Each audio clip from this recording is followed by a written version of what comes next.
좀 답답할 것 같아. 근데 그래. 그러니까 예레미야 선지자 네. 막 또 막 불같이 토하고. 저는 계속 찔릴 것 같아요. 네.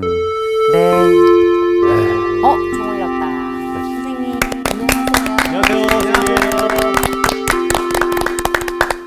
안녕하세요. 안녕하세요. 안녕하세요. 네, 안녕하십니까. 지난주 이후에 여러분 귀에 들린 소리가 좀 있었어요. 어떤 소리가? 저는 그냥 아이고 내 창자야. 아이고 내 창자야. 네. 기억나요? 네, 기억납니다. 예언자가 그 자기 민족이 겪어야 할 고통을 내다보면서 마음 아파하는 얘기인데 그냥 내 가슴이 아파 이 정도가 아니고 참 슬퍼 이 정도도 아니고 아이고 내 창자야. 아이고 내 창자야. 이런 그 깊은 감정, 네.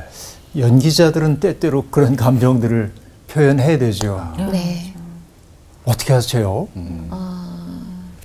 정말 제 아픔으로 받아들여서 연기를 하지 않으면 제대로 보여지지 않는 것 같아서 네, 보는 그렇게 하고 사람이 있습니다. 느끼는 것 같아요. 맞아요. 다 알아요. 그냥 네. 저분이 연기하는구나라고 네네. 하는 것과 네. 그냥 그 인물이 되어버린 네. 사람들. 네. 그렇죠. 그 존재의 일치가 일어나는 것이네요. 이렇게 예언자는 그런 사람이에요. 하나님의 심정에 그냥 확 들어가고 고통을 겪어야 하는 백성들의 아픔을 그대로 느끼는, 그러니 얼마나 힘들겠어요. 힘들죠. 얼마나 힘들까. 그래서 하나님의 일꾼으로 부름받는다는 것은 영광스러운 일이긴 하지만 개인적으로 보면 매우 안 된 일이기도 합니다. 왜냐하면 일상적인 평온을 누릴 수가 없기 때문에 그렇죠. 네. 오늘 수업 예레미야 10강 내가 어찌 너를 용서하겠느냐. 좀 나눠서 읽을게요. 네. 1절부터 6절까지를 정우 씨가 읽어주세요. 예. 너희는 예루살렘 거리로 빨리 다니며 그 넓은 거리에서 찾아보고 알라. 너희가 만일 정의를 행하며 진리를 구하는 자를 한 사람이라도 찾으면 내가 이 성읍을 용서하리라. 그들이 여호와께서 살아계심을 두고 맹세할지라도 실상은 거짓 맹세니라. 여호와여, 주의 눈이 진리를 찾지 아니하시나이까. 주께서 그들을 치셨을지라도 그들이 아픈 줄을 알지 못하며 그들을 멸하셨을지라도 그들이 징계를 받지 아니하고 그들의 얼굴을 바위보다 굳게 하여 돌아오기를 싫어하므로 내가 말하기를 이 무리는 비천하고 어리석은 것뿐이라. 여호와의 길 자기 하나님의 법을 알지 못하니 내가 지도자들에게 가서 그들에게 말하리라.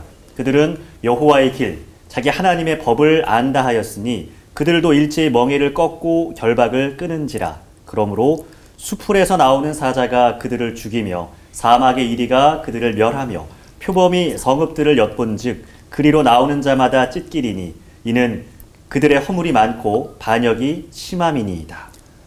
네.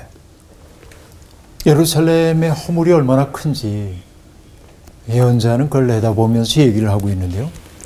너희는 예루살렘 거리로 빨리 다니며 그 넓은 거리에서 찾아보고 알라.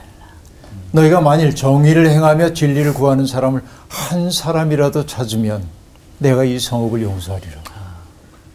그렇게 없는 거예요. 진짜 없으니까 이런 말을 그러니까요. 하겠죠. 네. 네.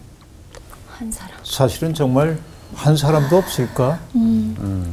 정말이에요. 한 사람도 없어요. 이게 정말 슬픈 얘기인데 사실은 이런 이야기들이 숫자, 하나, 둘이라는 숫자보다도 예루살렘이라고 하는 도성 속에서 벌어지고 있는 일들이 얼마나 참담한지를 나타내기 위한 표현이죠.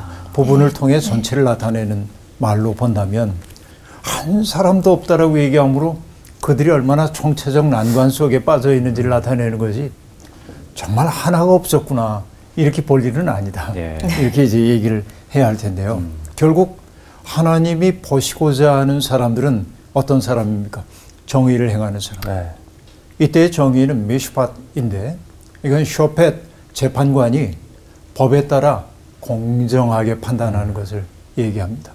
우리는 이제 검사나 판사가 공정하게 재판한다고 믿을 때 사법을 신뢰할 수 있을 때 사회는 안정되잖아요. 네. 네. 그런데 판사가 자기의 서 있는 자리에 따라서 이해관계에 따라서 법 적용을 자의적으로 한다라고 느끼면 신뢰하기가 어렵잖아요. 그렇죠. 그러니까 중요한 것은 우리가 이제 법원 앞에 가면은 정의의 여신 상이 있는데 저울 네. 들고, 예. 저울을 들고 예. 칼을 들고 있고 예. 눈을 가리고 있잖아요. 네. 눈 가린 까닭이 뭐예요? 공정하게 하기 위해서. 그렇죠. 네. 편견을 갖지 않기 위한 것이죠.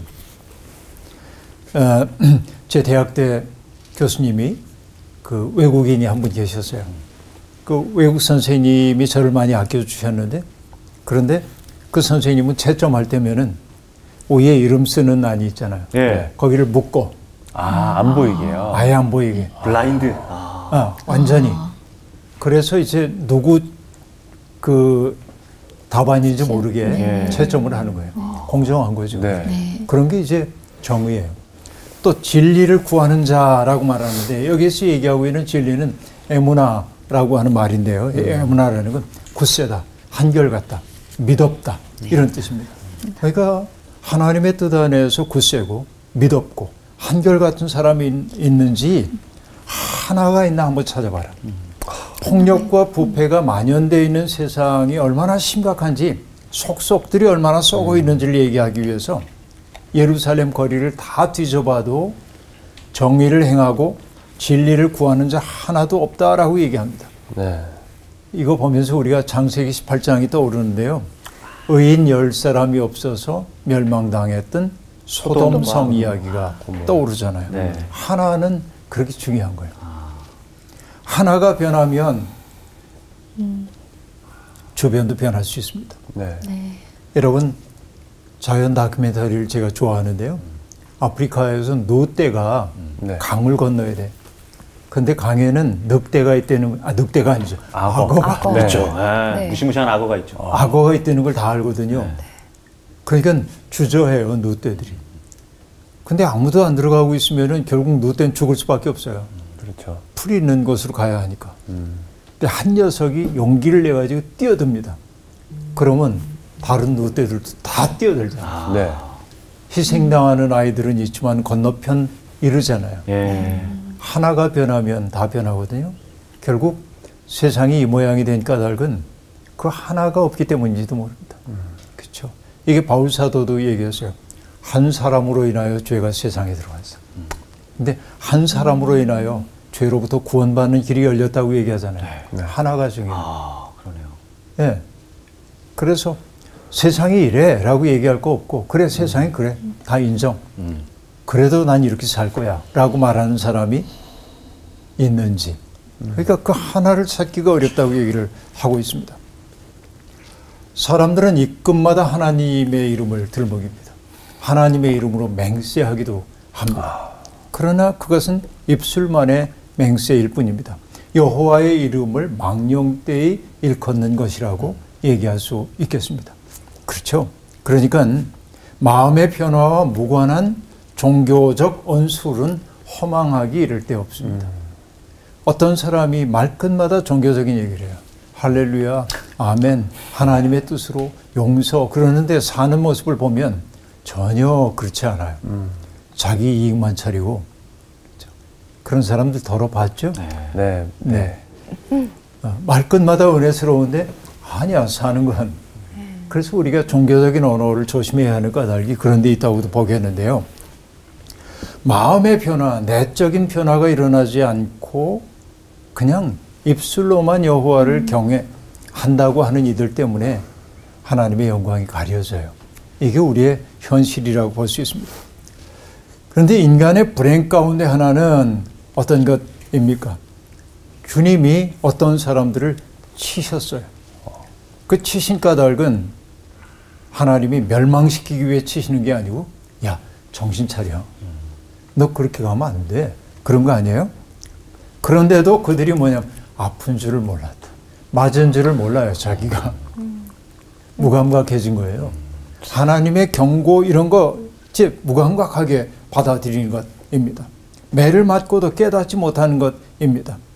그리고 징계를 받아들이지 않아요. 내가 왜 이런 일을 겪어야 돼? 하나님 해도 너무하시네. 이런 거. 하나님 우리 사랑하신다고 그랬잖아. 근데 왜 나한테 이런 일이 일어나? 이렇게 얘기를 한단 말이에요. 예언자는 그게 너무 안타까워요. 예언자는 보여요. 그런데 그들은 어떻게 했냐면 그들의 얼굴을 바위보다 굳게 하여 돌아오기를 거부했다. 얼굴이 바위보다 굳어요. 옛날에 어떤 분이 수염을 이렇게 기르시니까 누가 물었대요. 왜 수염을 기르세요? 아니, 내가 기른 게 아니고 얘가 뚫고 나오는 거라고. 그럼 정답이네요. 그분이 한 얘기가 뭐냐면 수염은 쇠보다도 강하대. 왜냐면 저희가 철면피인데 뚫고 나와. 철면피를 뚫고 나오기 때문에 이건 농담에 속합니다만 그들이 얼굴을 바위보다 굳게 했다라고 얘기합니다. 왜 그럴까요? 일종의 마비 상태, 중독된 상태라고 얘기해야겠습니다. 신앙이라고 하는 것은 신앙은 도취시키는 게 아니라 각성시키는 것이어야 합니다. 우리가 어떤 신앙생활을 할 때 사람들을 뭔가 도취되게 만들고 마비시키는 게 아니라 그가 정신을 차리도록 하는 게 신앙의 내용이어야만 합니다. 이게 이제 중요하죠. 물론 신앙생활을 하다 보면은 어떤 깊은 체험을 할 때가 있어요.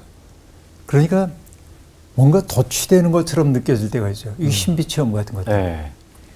예수님께서 이제 베드로와 요한과 그 안드레를 데리고 그 변화산에 올라가셨잖아요. 예. 거기에서 이제 그 주님이 모세와 엘리야와 더불어 빛처럼 변화되신 가운데 대화를 나누는 것을 보고 베드로가 너무 황홀해요. 그렇죠. 그래서 여기에 초막셋을 짓고 우리 여기 머물죠. 그 감각이 뭐냐면 세상도 없고 나도 없고 사랑의 주만 보이는 그 관계. 그런 경험이 있죠. 그러나 그 경험 속에서만 머물면 안 돼요. 그래서 예수님은 그들에게 가자고 그러잖아요. 산 아래로 데리고 내려가잖아요. 산 아래로 이끄시는 거예요. 그러니까 신앙은 때때로 그런 경험, 내가 무너지는 경험을 해요. 하나님의 마음이 그냥 호롯이 와닿을 때가 있어요. 이게 이제 신비의 경험이라고 얘기할 수 있습니다. 그러나 일상을 살아갈 때는 어떻게 하냐면 그 경험을 통해서 각성된 의식을 가지고 살아야 되는 거예요. 사람들 속에서. 그러니까 신앙은 깨우는 것이어야 합니다. 그런데 도취시켜요. 그래서 사람들의 얼굴이 뭐처럼 돼 있다고 얘기하냐면 뭐같이 돼 있어요? 바위같이. 그 사람들의 얼굴을 바위같이 굳게 하여 돌아오기를 싫어했다라고 얘기를 합니다. 그래서 예언자가 생각해 보는 거예요. 왜 안 돌아올까? 이 사람들이 배운 것이 없고 또 가난하기 때문일까? 비천한 사람들이기 때문에 하나님의 뜻을 헤아릴 수 있는 여백이 없기 때문일까? 그런 생각을 해봤어요. 여호와의 법을 모르기 때문에 이런 걸까? 그래서 눈길을 돌려봤습니다. 누구를 바라보냐면 여호와의 길을 잘 안다고 자부하던 사람들을 봤어요. 부유하고 유식한 사람들. 네. 하나님에 대해서 모르는 것이 없는 것처럼 말하는 사람들조차도 하나님의 멍에를 꺾고 그의 결박을 풀려고 할 뿐 그 멍에를 지려고 하지 않는 거예요. 이게 많이 배우고 적게 배우고의 문제가 아니야. 귀천의 문제도 아니에요. 사람들이 그런 거예요. 하나님 싫어해요. 왜? 하나님을 왜 싫어합니까? 하나님이 나의 본능을 거스리는 삶을 요구할 때가 많기 때문입니다. 그래서 여러분 지난번에 제가 했던 얘기 기억나는지 모르겠습니다만은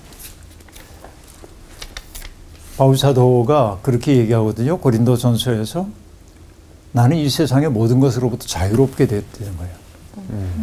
복음이 주는 진리가 너희를 자유롭게 한다라고 얘기했으니까 진리가 주는 자유를 누려요. 이 자유는 뭐냐면 from 뭐, freedom from 뭐 무엇으로부터의 자유예요. 나는 뭐에 매이지 않아. 명예에도 매이지 않고 권세에도 매이지 않고 난 자유로워. 그런데 바울이 이것만 얘기했더라면은 별로일 텐데 그 다음에 뭐라고 얘기했냐면 무엇을 위한 자유를 얘기해요. 사람들을 주께로 인도하기 위해 모든 사람의 종이 되었다. 종이 되는 자유. 이게 자유의 궁극 아닙니까? 나는 이 세상에서 나를 얽어맬 수 있는 게 없어. 진리 안에 있기 때문에. 그런데 그 경험을 하고 나니까 나 스스로 뭐가 되냐면 정훈 씨를 그리스도에게로 인도하기 위해서 기꺼이 종이 되겠다 말이죠. 이 얘기란 말이죠. 이런 그 자유의 세계 속에 우리들이 있는 거죠. Freedom from, freedom for. 무엇을 위한 자유가 우리 속에 있다라고 얘기를 하고 있습니다. 이게 이제 중요해요. 그래서 이걸 뭐라고 얘기하냐면은 메인 해방. 우리가 하나님에게 낼 때, 하나님 그 진리이신 그분에게 딱 붙을 때 나는 세상에서 자유로웠어요. 근데 하나님이 우리에게 주신 그 말씀, 하나님이 우리에게 가르쳐 주신 삶을, 멍에를 끊어버리게 될 때 자유로울 것처럼 보이지만은 오히려 많은 것들에 종속되는 거예요. 오히려. 오히려. 이걸 끊고 나면은 세상의 노예가 돼요. 그래서 우리가 신앙생활을 하는 까닭은 뭐냐면 하나님께만 매이고 세상에 자유로워지게 해요. 그 자유는 무엇으로부터 자유이기도 하지만은 나 스스로를 누군가에게 선물로 줄 수 있는 자유. 너의 행복으로 위해서 나를 조금 제한할 수 있는 자유. 내가 뺏기는 게 아니에요. 나온 씨한테 뺏기는 게 아니에요. 경쟁해가지고.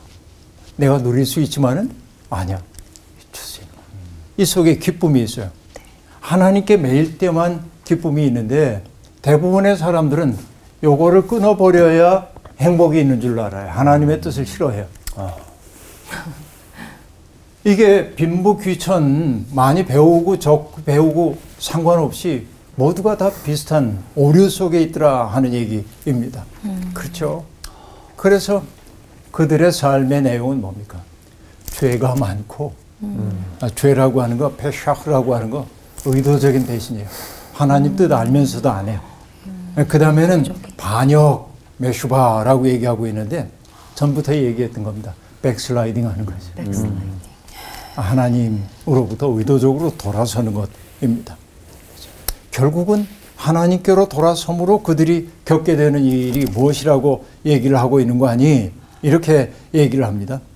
수풀에서 나오는 사자가 그들을 죽이며 사막의 이리가 그들을 멸하며 표범이 성읍들을 엿본즉 그리로 나오는 자마다 찢기리니 이는 그들의 허물이 많고 반역이 심함이니라. 결국은 자업자득 그렇게 가게 된다.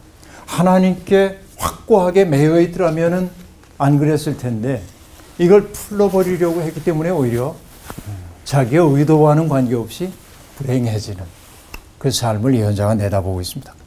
그 다음 7절부터 9절까지 나온 시 읽어주세요. 네. 내가 어찌 너를 용서하겠느냐.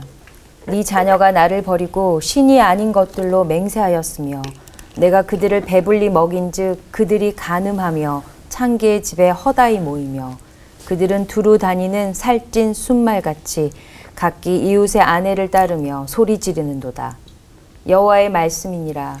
내가 어찌 이 일들에 대하여 벌하지 아니하겠으며 내 마음이 이런 나라에 보복하지 않겠느냐. 네, 속상해요. 이제는. 그래서 내가 어찌 너를 용서하겠느냐. 내 자녀가 나를 버리고 신이 아닌 것들로 맹세하였으며 내가 그들을 배불리 먹인즉 그들이 간음하며 창기의 집에서 허다히 모이며. 여러분 말하지 않더라도 충분히 알 수 있는 얘기입니다. 굳이 설명하지 않더라도 이게 전도된 현실이에요. 그들이 욕망에 헐떡이는 것을 8절은 뭐라고 얘기하냐면 그들은 두루 다니는 살찐 수말같이 각기 이웃의 아내를 따르며 소리 지르는도다. 발정이 났어요. 네. 그래서 막 소리 지르는 것입니다. 그렇죠? 이게 몰려다녀요. 그러니까 어떻게 이 일을 내가 벌하지 않겠느냐라고 얘기를 하고 있습니다.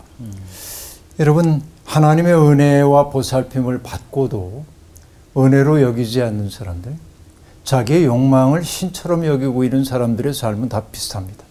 이와 유사하다고 얘기해요. 그래서 저는 이 강의를 통해 여러 번 얘기를 합니다만 인간은 삶을 위한 도구를 바꾸는 순간 신까지도 바꾼다. 이게 인간의 버릇이에요. 정말 무서운 얘기라고 볼 수 있습니다.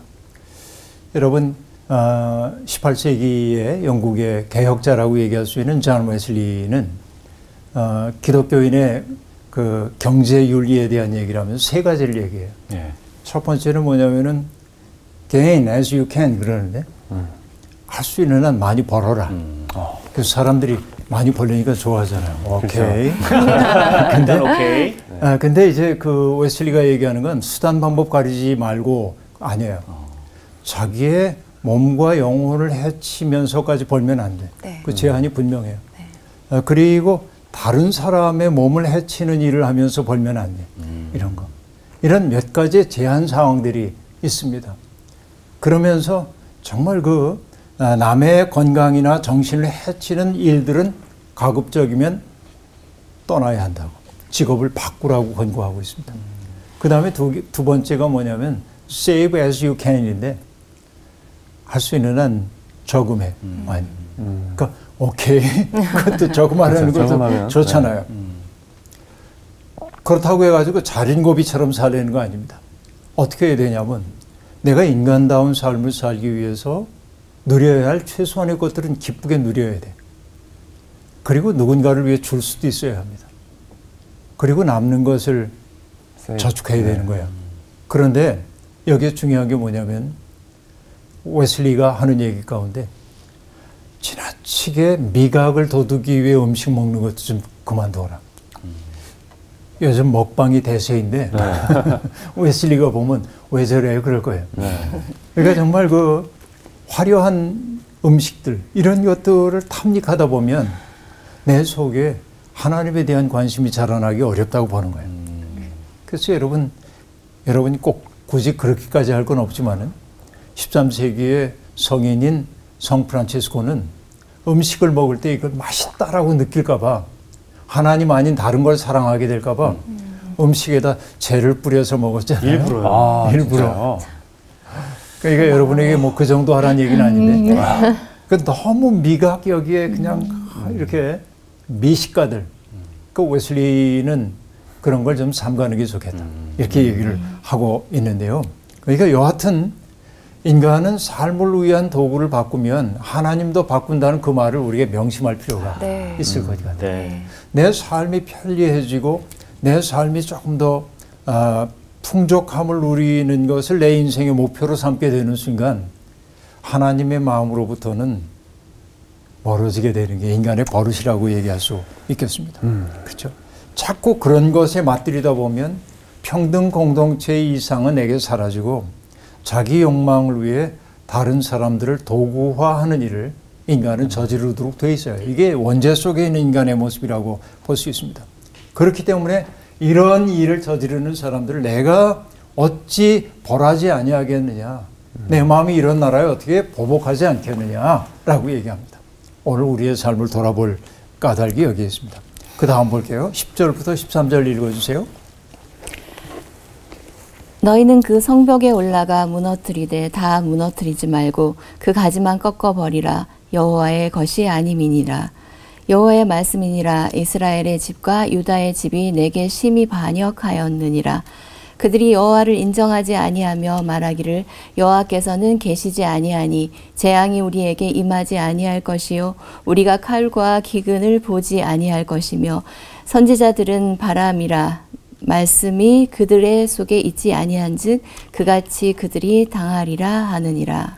네, 이제는 너희 여기는 외국 군대입니다. 하나님의 심판의 도구로 지금 부름받은 외국 군대에게 명령하는 거예요. 그 성벽에 올라가서 무너뜨려라. 이 하나님의 마음 아픔이 느껴지세요? 하나님의 마음 아픔. 당신의 백성들을 벌할 수밖에 없는 하나님의 마음. 여러분, 하나님의 아픔의 신학이라는 신학이 있었어요. 가조기다모리라고 하는 일본 분이 이 세상 앞에 내놨던 신학입니다. 일본이 2차 세계대전에서 패망하고 그 패망국으로서의 어려움을 겪고 있을 때 그는 하나님의 아픔을 느껴요. 그러니까 세상의 모든 아픔들을 느끼는 거죠. 여러분 흔히 우리가 뭐라고 얘기하냐면 흑인 신학이라고 하는 말을 쓸 때도 있어요. 여기 흑인 신학. 그래서 이들이 극단적으로 뭐라고 얘기하냐면 예수는 흑인이다. 이렇게 얘기합니다. 이때 예수가 흑인이라고 얘기하는 것은 예수님의 피부색을 얘기하는 게 아니에요. 그럼 뭘까요? 흑인들이 백인이 주도하는 사회에서 겪었던 그 소외와 아픔, 그것을 예수님이 그대로 경험했다는 측면에서 예수는 흑인이라고 얘기하는 거예요.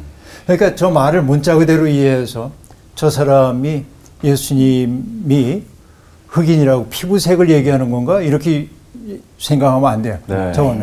저런 경험을 지금 얘기를 하고 있는 건데, 그러니까 하나님의 마음 아픔이라고 하는 것, 그러니까 가소기다몰이라고 하는 사람이 경험했던 것들이 그런 것이죠. 그렇게 본다면 오늘 우리 사는 모습을 보고 하나님이 마음 아프실 것 같지 않아요? 여기 뭐라고 얘기하냐면 성벽에 올라가 무너뜨려. 그러나 다 무너뜨리지 말고 가지만 꺾어버려라 하고 얘기합니다. 열매를 맺지 못하는 가지만 꺾어버리래요. 그러니까 하나님은 그들을 치시지만은 얘기했지만은 전멸시키는 게 목적이 아니라 돌이키도록 하기 위한 것이기 때문에 남겨둬야 돼. 렘난트, 남은 자들을 그렇게 얘기를 하고 있습니다. 그리고 얘기합니다. 여호와의 것이 아님이라. 그러니까 정말 그 여호와의 뜻을 어기고 있는 것들은 꺾고 그렇지 않은 것은 남겨두는 건데 그들을 꺾어야 하는 까닭이 뭐예요? 여호와의 것이 아니니라. 여러분 하나님의 백성으로 자부하고 있는 사람들. 우리가 선택받은 사람이야. 선민이야. The chosen, 그죠? 네. 선민이야. 이렇게 자부하고 있던 사람들에게 하나님이 하신 말씀이 뭐예요? 저들은 내 백성이 아니야. 저들은 내 백성이 아니야. 오늘 교회 다니는 우리들도 돌아봐야 합니다. 혹시 저는 내 백성이 아니야 이러실는지도 몰라요. 무서운 얘기가 여기에 등장하고 있습니다. 그렇죠? 그들이 여호와를 인정하지 아니하며 말하기를 여호와께서 계시지 아니하니 재앙이 우리에게 임하지 아니할 것이요. 그러니까 심판하시는 하나님, 우리의 죄를 벌하시는 그런 하나님 없어. 하나님 언제나 우리 따뜻하게 돌보고 어이구 그래서 이런 하나님만 생각하는 거예요. 그런 하나님, 우리에게 칼과 기근을 보내는 하나님 없어. 이렇게 생각하는 사람들 얼마나 어리석어요. 그렇죠? 여호와께서 계시지 않다라고 하는 그 얘기는 하나님의 존재 자체를 부정하는 게 아니라 심판을 내리시는 하나님의 그 엄중함을 모르는 사람들 얘기하는 거죠. 칼과 기근을 보지 않을 거라고 얘기하는 것. 도대체 왜 그럴까요? 거짓 선지자들에게 속았기 때문에 그렇습니다. 좋은 것만 얘기해줬네요. 좋은 얘기만 하는 거예요. 다 잘 될 거예요. 하나님이 계시기 때문에 우리 복 받을 거야. 맨날 그 얘기해요. 꾸짖음이 없을 때 사람은 망가져요. 그렇죠. 이 시대에도 필요한 것이 뭐냐면 꾸지람 할 수 있는 사람들이 필요한데 쓴소리. 지금은 꾸지람 하면은 사람들이 안 좋아해요. 어디나 그래. 교회 안에서도 그래요. 교인들이 사는 게 얼마나 힘든데 일상에서 위로받으려고 교회 갔더니 목사님이 또 뭐라고 힘들어 죽겠어. 이런 얘기. 그런데 우리가 하나님 앞에 예배드리는 것은 위로받기 위함이기도 하지만은 그 진정한 위로라는 건 괜찮아 이것만이 위로가 아니라 내가 무너졌을 때 하나님으로부터 오는 힘이 있어요. 자유로움. 그 속에서 진짜 위로가 오거든요. 그때 하나님이 하신 말씀 괜찮아. 그 얘기인데 나의 무너짐은 싫고 그렇죠? 내가 철저하게 자아가 무너지는 경험, 하나님 앞에서 참회하는 그 경험은 없이 괜찮아 소리만 듣고 싶어서 응석바지가 된다. 그런 얘기죠. 그 얘기입니다. 그래서 선지자들은 바람이에요. 바람이라는 것은 루아흐, 하나님의 숨결을 의미하기도 하지만 헛됨을 뜻하기도 하는 거예요. 네? 그들은 바람과 같아요. 그래서 13절 얘기합니다. 예레미야야, 이러한 예언자들에게는 내가 아무런 예언도 준 일이 없다. 그들의 말은 허풍일 뿐이다. 지금 우리들이 가려들여야 합니다. 진짜 예언자가 누구인지를 우리가 가려들을 수 있어야 돼요. 거짓말하는 사람들이 사람들의 마음을 사로잡는 경우가 너무 많이 있습니다. 네. 그래서 오늘의 기독교회가, 개신교회가 이렇게 사람들에게 참담한 대접을 받는 까닭은 참말을 버리고 거짓말을 붙잡았기 때문인지도 모릅니다. 이게 아픔이죠. 다음 얘기 볼게요. 14절부터 19절 공유씨. 네. 그러므로 만군의 하나님 여호와께서 이와 같이 말씀하시니라. 너희가 이 말을 하였은즉 볼지어다. 내가 내 입에 있는 나의 말을 불이 되게 하고 이 백성을 나무가 되게 하여 불사르리라. 여호와의 말씀이니라. 이스라엘 집이여 보라. 내가 한 나라를 먼 곳에서 너희에게로 오게 하리니 곧 강하고 오랜 민족이라. 그 나라 말을 네가 알지 못하며 그 말을 네가 깨닫지 못하느니라. 그 화살통은 열린 무덤이요 그 사람들은 다 용사라. 그들이 내 자녀들이 먹을 추수 곡물과 양식을 먹으며 네 양떼와 소떼를 먹으며 네 포도나무와 무화과 나무 열매를 먹으며 네가 믿는 견고한 성들을 칼로 파멸하리라. 여호와의 말씀이니라. 그때에도 내가 너희를 진멸하지는 아니하리라. 그들이 만일 이르기를 우리 하나님 여호와께서 어찌하여 이 모든 일을 우리에게 행하셨느냐 하거든 너를 그들에게 이르기를 너희가 여호와를 버리고 너희 땅에서 이방 신들을 섬겼은즉 이와 같이 너희 것이 아닌 땅에서 이방인들을 섬기리라 하라. 네. 이제는 앞에서 뭐 얘기했어요? 거짓 예언자들의 말은 바람과 같다고 얘기했죠. 네. 그들의 말은 허풍이라고 얘기했습니다. 사람들을 부풀게 만들 뿐 자각하게 만들지는 않아요. 사람들의 가려운 데를 긁어주는 것처럼 보이지만 사람들을 깨뜨리진 않아요. 네. 근데 예언의 말씀은 어떤 말씀들이냐면 우리를 깨뜨려요. 네. 인간의 양심을 습격하게 돼요. 그래서 아파요. 네. 근데 그 말씀을 듣고 내가 철저히 깨져야 비로소 하나님의 은혜가 들어와요. 여러분 전에도 얘기했는지 모르겠습니다만은 하나님의 말씀이 왜 머리 위에 있다고 얘기합니까? 속에 있다고 얘기하지 않고 어떤 랍비에게 물었어요. 그러자 랍비가 얘기합니다. 내가 여기 무너져야 그 말씀이 비로소 들어오기 때문에. 그런 거죠. 네. 여기 얘기하고 있습니다. 만군의 여호와께서 말씀하시는데 볼지어다 내가 내 입에 있는 나의 말을 불이 되게 하고 이 백성을 나무가 되게 하여 불사리라. 예언자를 통하여 경고한 그 말씀이 그대로 실현될 것임을, 그렇죠? 불과 나무의 관계를 가지고 얘기하고 있어요. 예언자의 말은 불이에요. 불살라요. 태워버립니다.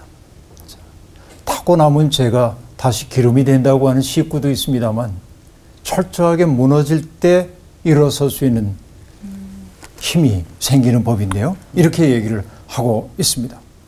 그리고 하나님은 강하고 오랜 민족을 이끌어 오실 거라고 얘기합니다. 언어와 전통이 다른 나라입니다. 그 나라, 그 군대는, 그 화살통은 얼마나 견고하고 힘이 센지 열린 무덤이라고 얘기하고 있습니다. 그들이 사용하고 있는 무기가 얼마나 파괴적인지를 얘기하고 있어요. 그리고 그 사람들은 다 용사야, 싸움에 능한 사람들이라고 얘기하고 있습니다. 자, 메소포타미아 문명권에 그 바벨로니아라고 하는 압도적인 타자가 마치 화살통처럼, 그렇죠? 그리고 그들은 다 싸움에 능숙한 용사처럼 다가오게 될 것임을 얘기하고 있는데요. 제국이라는 건 어떤 것이죠? 자기를 키우기 위해 다른 사람들을 다 파괴하는 자들이 제국주의라고 얘기할 수 있어요. 그러니까 내 힘이 커지고 나면 사람들은 자기의 힘을 과신해요. 그래서 언제나 제국이라고 하는 것은 휴도가시라고 얘기하는데 거짓 신이에요. 자기가 신이라고 생각해. 신적 존재. 그래서 로마는 스스로를 뭐라고 얘기를 하냐면 우리는 아마존에서 여신들의 후예라고 얘기를 합니다. 그래서 로마는 자기의 여기 바벨론 얘기지만 로마 얘기로 이렇게 오긴 했습니다만 로마는 자기들을 아마조네스 여신에 빗대서 얘기를 했는데 아마조네스 여신의 신화 여러분 있잖아요. 그 여인들은 화살을 잘 쏴요. 근데 활을 잘 쏘기 위해서 뭐냐면 가슴이 방해가 되기 때문에 가슴 한쪽을 오려냈다는 거예요. 와. 그러니까 아마조네스 여신이 이제 화살을 들고 있는데 하나는 가슴이 있고 하나는 가슴이 없어요. 활을 들고 있어요. 그 얘기는 두 가지를 보여줘요. 하나는 우리가 먹이는 거예요. 가슴은 사람들에게 뭔가 먹을 것을 주는 것을 의미하죠. 근데 또 하나는 뭐예요? 까불면 죽어요. 활을 들고 있는 거예요. 이게 로마입니다. 로마 문명은 두 가지예요. 하나는 허우의 신화. 우리가 너희를 키우는 거야. 우리가 너희를 먹여주는 거야. 우리 문명이 최고야. 우리 속에 동화되어야 돼. 이렇게 얘기를 해요. 그런데 동화되기를 거부하는 자는 어떻게 해? 그건 죽음이지. 그 얘기예요.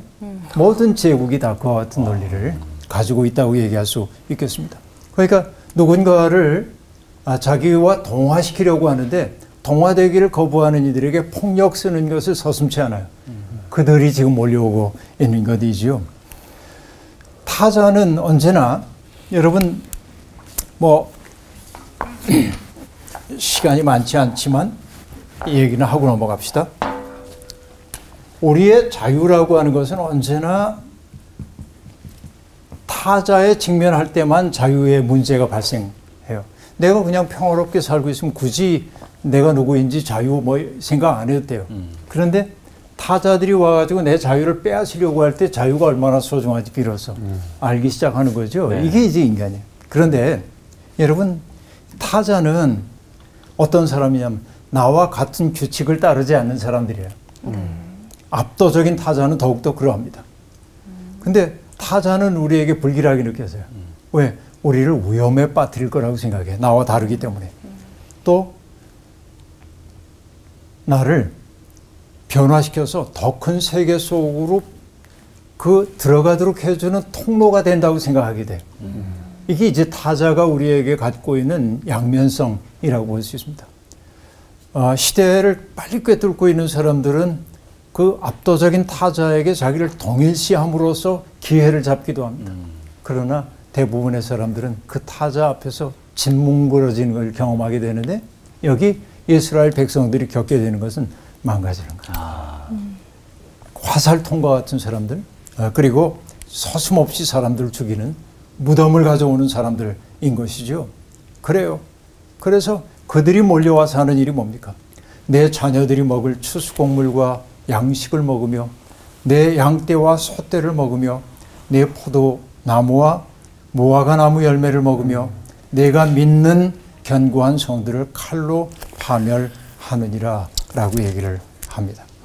결국 믿었던 것들이 그들을 지켜줄 수 없음을 알게 될 거고 그리고 그들이 애써서 갖고 왔던 것들이 타자의 몫으로 돌아가는 것을 비참함을 경험하게 될 것이고 그러나 여기 또 희망의 단초가 있습니다. 뭐라고 얘기하고 있죠? 그때에도 내가 너희를 진멸하지는 아니하리라 라고 얘기합니다. 희망의 단초를 남겨두십니다. 네. 그 왜 그러죠? 돌아오라는 거예요. 돌아오라고 하는 부름입니다. 그 부름에 응답하는 사람들은 고통을 딛고 더 깊은 세계로 비약할 수 있게 될 겁니다. 오늘 얘기에서 마칠게요. 고맙습니다. 감사합니다.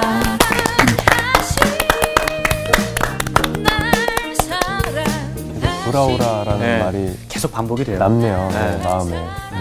아직까지 제가 돌아가지 못한 것 같아서 많이 마음이 좀 아팠고 어떻게 돌아가면 될지를 계속 좀 이렇게 하나님 시선을 두고 좀 바라보면서 앞으로 좀 살아가야 될 것 같아요. 네. 아까 그 하나님께 메인 해방이라는 그 말씀하셨는데 굉장히 와닿았던 게 사실 메이다랑 해방은 서로 이렇게 상반되는 그런 그렇죠. 의미인데 하나님께로 가면 해방, 자유함을 누린다는 게 사실 제가 20대 청년 시절에는 그 정말 하나님 한 분만으로 막 너무 감사하고 충분하고 그랬던 때가 있었는데 지금은 아닌 것 같거든요, 제가. 네, 이 말이 약간 좀 찔림도 좀 다가왔고 좀 생각하게 하는 말이었어요. 하나님께 메인 해방. 다시 메어볼까요? 다시 메워야지. 그래야죠. 나는 그래도 진멸해도 다 죽이진 않고 항상 돌아오라는 여지를 남겨주셔가지고 그 지난 시간에 배웠던 작은 희망? 우리 돌아가기만 하면 되는 거잖아요. 맞아요. 돌아가기만. 네, 돌아가시죠. 가시죠. 네.